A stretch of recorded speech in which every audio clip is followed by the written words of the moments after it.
Welcome to the Corporate Autopsy, where we open up the biggest brands in the world and show you exactly how the money died. In the year 2000, this company had the chance to buy Netflix for $50 million. The people in the room laughed at the offer out of the building. Today, Netflix is worth hundreds of billions, and Blockbuster is down to a single store on the entire planet. But Blockbuster did not die because people stopped watching movies. It died from its own decisions. At its peak, Blockbuster ran around 9,000 stores across dozens of countries. It employed roughly 60,000 people under that blue and yellow sign. For an entire generation, Friday night meant one thing: a trip to the video store. You wandered the aisles, argued over titles, and grabbed a movie and some popcorn.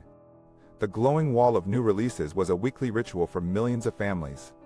This was not just a store, it was where the weekend began. Here's what makes the story so painful. Blockbuster was not some slow, sleepy company that never saw the future. It saw the future clearly, more than once. And more than once, it decided not to walk through the door. The story begins in 1985, in Dallas, Texas. A software entrepreneur named David Cook opened the first Blockbuster Video. Cook came from the oil and gas world, where he built databases for a living. He aimed that same technology at the messy business of renting movies. Each store tracked what its own neighborhood actually wanted to watch. It stocked the right films for the right customers, and lines formed out the door. That was the first stroke of genius.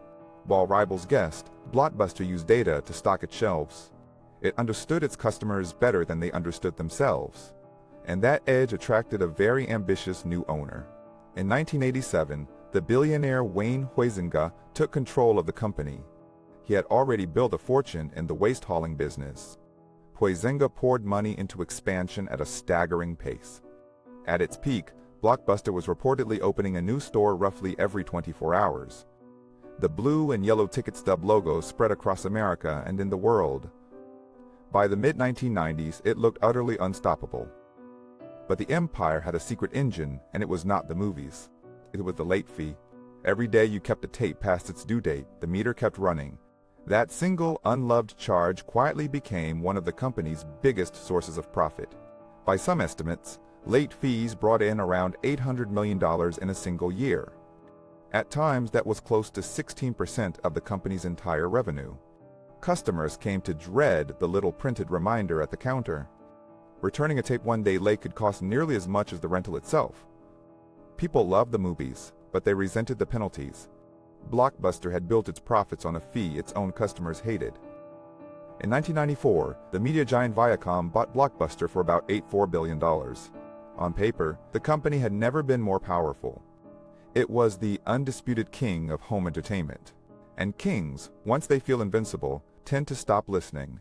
Meanwhile, in 1997, two entrepreneurs founded a tiny company called Netflix. Reed Hastings and Mark Randolph had a simple, radical idea: mail DVDs straight to people's homes with no due dates and no late fees.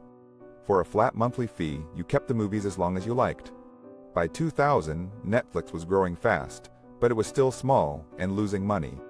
So its founders flew to Dallas to make Blockbuster an offer. The pitch was straight to the point: buy Netflix for $50 million and let it run Blockbuster's online business. By multiple accounts, the room could barely hide its amusement.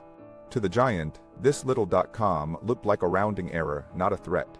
It is easy to mock that decision now, but look at the moment. It was the year 2000, and the .com bubble was violently bursting.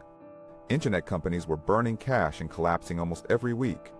Netflix was tiny, unprofitable, and mailing discs to a few 100,000 people. Blockbuster had thousands of stores and billions of dollars in revenue.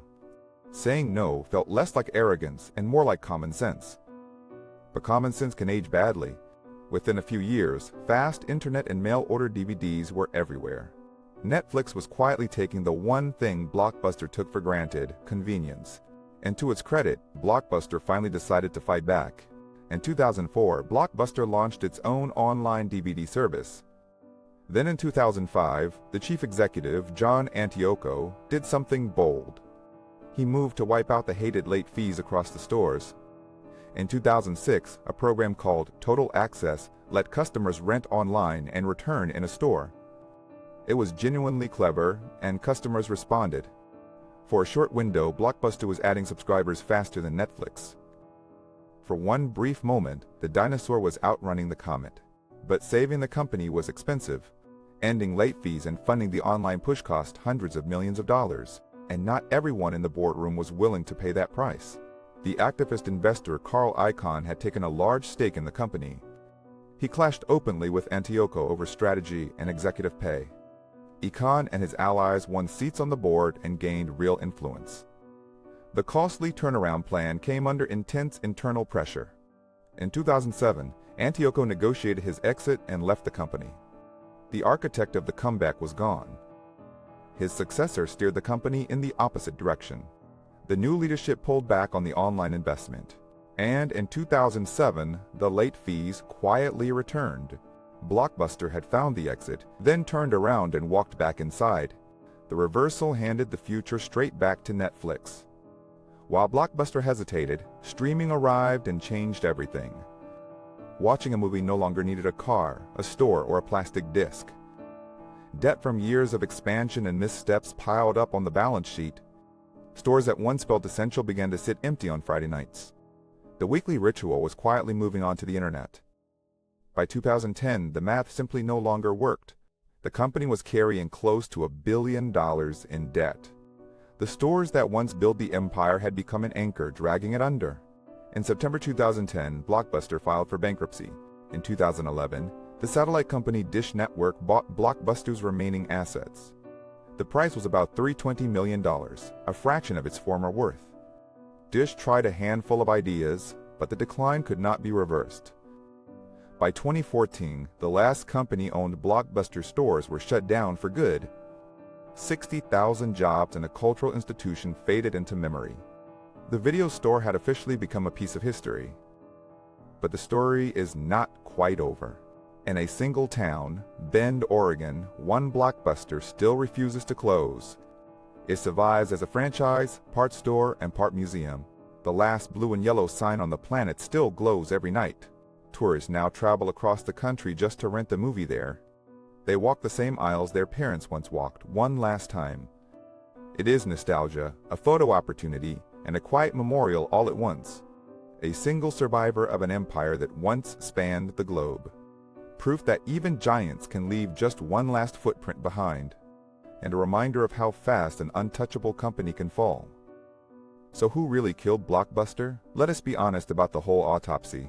Streaming and Netflix delivered the disruption, but Blockbuster saw it coming and even started to win the fight. It was beaten by its addiction to late fees and by a boardroom that killed its own comeback at the exact moment it was working. The lesson is brutal. It is not enough to see the future. You have to be willing to burn down your best business in order to survive it. Blockbuster was not out of ideas. It was unwilling to pay for them. Subscribe and tell me which dead brand belongs on the table next. Sears? Radio Shack? Pan Am? The next autopsy is already waiting. And that is how the money died. If you want more corporate autopsies, subscribe, and I will see you at the next postmortem.